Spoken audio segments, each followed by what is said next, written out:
Gen Z bukan sekedar penggiat generasi joget di TikTok. Mereka adalah generasi yang mendorong Instagram menambahkan fitur Reels. Mereka adalah generasi yang membuat Shopee menciptakan program afiliasi. Mereka juga adalah generasi yang mengaktifkan digital activism melalui gerakan sosial warga bantu warga sebagai wujud penanganan netizen terhadap pandemi. Perlu direnungi kembali, Gen Z memang telah menciptakan fenomena-fenomena yang sedemikian kuat dan berdampak besar pada berbagai landscape di Indonesia selama beberapa tahun belakangan ini. Ada beberapa faktor kunci yang membuat Gen Z menjadi penting untuk dibahas lebih dalam dibanding generasi sebelumnya. Pertama, berdasarkan hasil survei BPS, Gen Z adalah populasi dengan jumlah tertinggi. Ada sekitar 74,93 juta jiwa atau 27,94% dari keseluruhan generasi. Kedua, saat ini Gen Z adalah salah satu konsumer yang paling powerful. Total perkiraan spending power mereka di tahun ini dan yang akan datang diprediksi terus meningkat. Ketiga, Gen Z adalah early adopter yang memiliki penerimaan paling mudah untuk produk-produk di masa depan. Literasi digital dan informasi yang melimpah membuat Gen Z lebih terbuka terhadap inovasi dan kebaruan. Dari ketiga faktor kunci tersebut, berikut adalah beberapa tren yang berpotensi populer di masa mendatang berbasis dari pengamatan perilaku Gen Z saat ini. Beberapa bulan lalu, netizen dihebohkan dengan curhatan hati seorang mahasiswa semester 1 di akun Twitter @collegemanfest yang merasa terpuruk saat menjalani semester 1 di perguruan tinggi. Ia tak menyangka jika kuliah ternyata sangat mempengaruhi kesehatan mentalnya dan merasa stres saat diberi banyak materi dan tugas kuliah.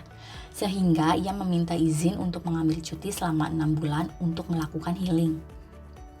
Sementara, Dr. Andri yang merupakan spesialis kesehatan jiwa di Indonesia, melalui Twitter pribadinya membagikan pernyataan bahwa pasien yang konsultasi kepadanya menjadi jauh lebih muda dari 10 tahun ke belakang.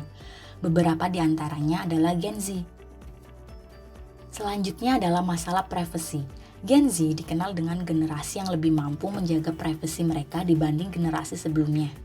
Alasannya sederhana. Gen Z merupakan digital native dan familiar dengan platform-platform digital dan teknologi.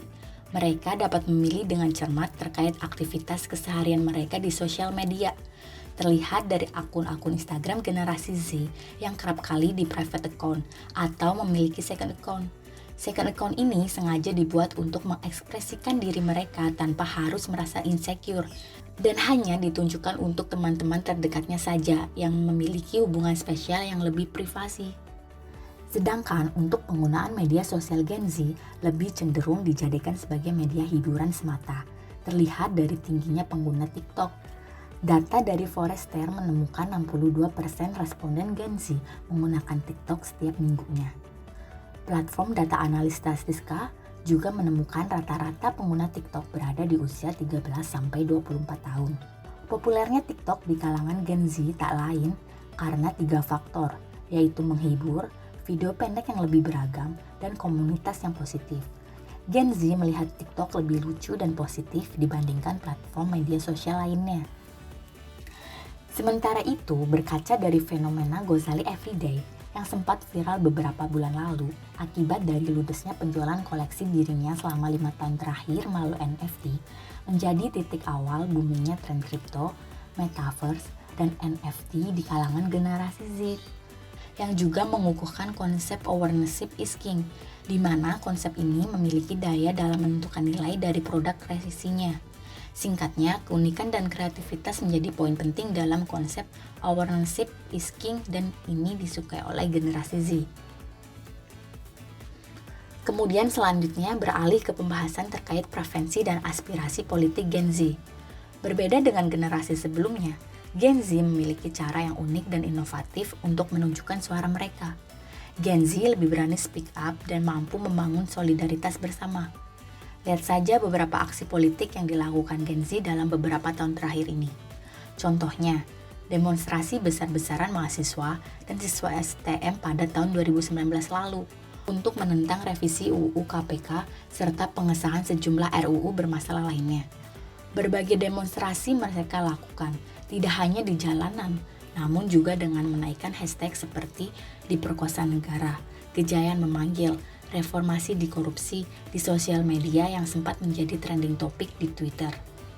Sementara, pada tataran global, terdapat gerakan seperti Black Lives Matter, aksi para K-popers dan pengguna TikTok yang menginstruksi rangkaian kampanye Donald Trump di Amerika Serikat, hingga aksi Gen Z menyamar yang ikut menolak kudeta militer di negaranya. Ini semua ikut meramaikan gaya politik Gen Z.